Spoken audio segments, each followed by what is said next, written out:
Now in general there are three main problems which can occur with the injectors on a car. First one is when the injectors are leaking. That will be detected by the oxygen sensors, which are the last one to check the air which is consumed by the engine, and you might get one of the trouble codes listed on the screen. The second situation is when the injector is clogged up and is not spraying enough fuel, therefore the engine is running lean and you might get a loss in power. That will also be picked up by the oxygen sensor. And then the last situation, the third situation, is when the injectors are not triggering. That might be because the injector is broken or a bad connection is on top here, or basically the computer will not send the 12-volt signal to open and close the injector when it's supposed to. So really, when you have a situation like this, it's a very good idea to write on the paper everything you know and then try to test more and more parts. Of course, write down the results. Like, for example, you test out the fuel pressure is okay. Then you test out the 12-volt signal to the injector. So let's get started and I will show you what I mean. Alright, so let's remove this air filter housing. With a 10mm you've got 3 screws around.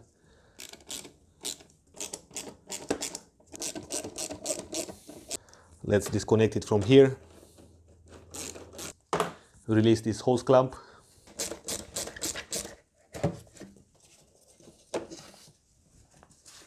Next, let's remove this positive crankcase ventilation hose. And you've got here a hose clamp. I'm gonna use a lockable plier and let's remove it.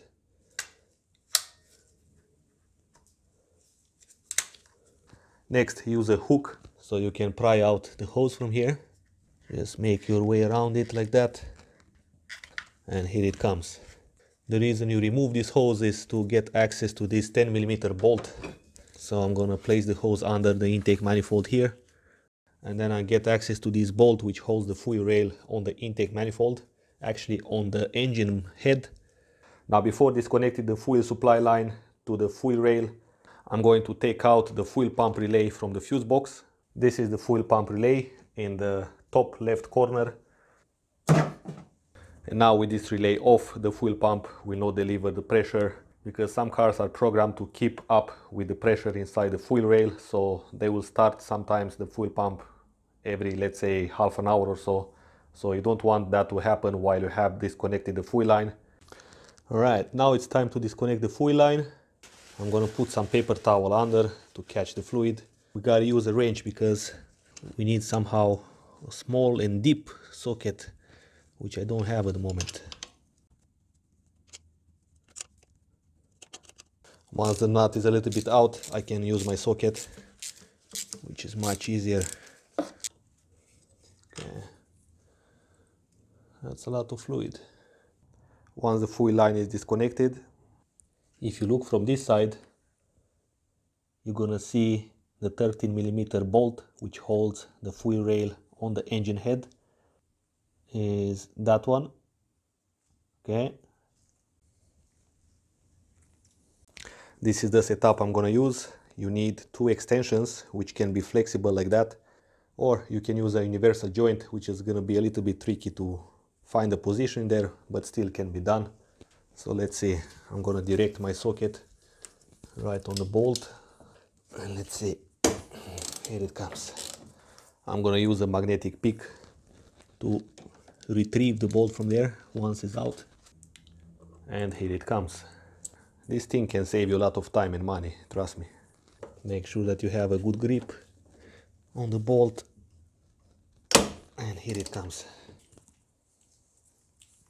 And now we have to pull the fuel rail together with the injector. So just watch how the injectors are directed into the intake. So you have to pull in the same direction. If, for example, the injectors are pointed in that way, you do not pull like this because you're going to break the injectors. You pull it in the same direction, like this.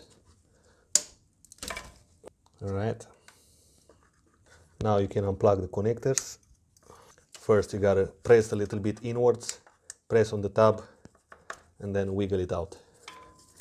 And here it comes. Alright, so now to remove the injectors is quite easy. You gotta use a hook like this or some sort of screwdriver. And first you've got these clips which secures the injectors on the fuel rail. You gotta pry them out like that. Okay. That's from one side. Let's see from the other side. Now you gotta just pull them out like that. You can actually see on the injector you've got a channel around it, and on that channel the clip will sit and it will secure it on the fuel rail, because the fuel rail has this lip which can secure the clip on. Let's do the same on the second one. Make sure that you don't do this right on the engine bay, because if one of these clips goes down, it's gonna be extremely difficult to find, if not impossible. It's also a good idea to keep your finger on the clip so it won't come out fast. Now just pull out the injectors one by one.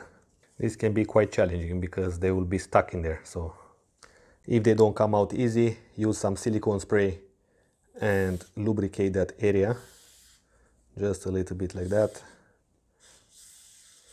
All right, just twist it a couple of times in there with the silicone lubricant. All right, so now to install the new ones, the similar procedure. Spray some silicone on this rubber ring, then insert the injector on the fuel rail. So here we've got the fastening points, and the connector of the injector has to go that way, and insert it in the hole. Now when you put the clip in, make sure that you've got that channel available on the injector. Maybe you have to pull it a little bit or press it, and it should click in there. You see how that lip of the fuel rail goes on the clip, so it secures in there. It's also a good idea, if you have some pressurized air, to spray it around here before you remove the injectors. Lubricate the injectors a little bit, also inside the holes. It has to go in very easy, like that. All right,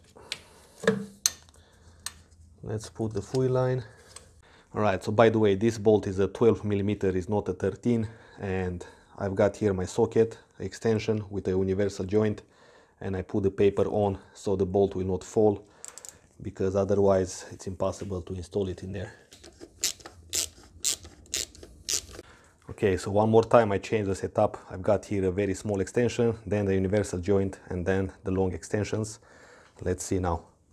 The angle of this intake manifold does not allow for me to keep the bolt straight in the hole there, so that's why I've got to use a small extension first, because one of the intake manifold line is right in the way of the bolt, so it's gonna be very difficult to keep it straight in there. This one was quite easy. I actually done it by hand and then tighten it. And next we gotta tighten these nuts on the fuel line here.